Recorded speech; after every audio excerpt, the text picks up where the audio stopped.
Welcome back to Filmoments tutorials.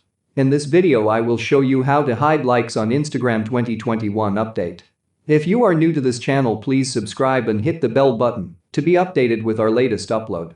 Let's open our Instagram app. Let's try to open one of our posts and hide its likes. So to do that, tap on the three dots.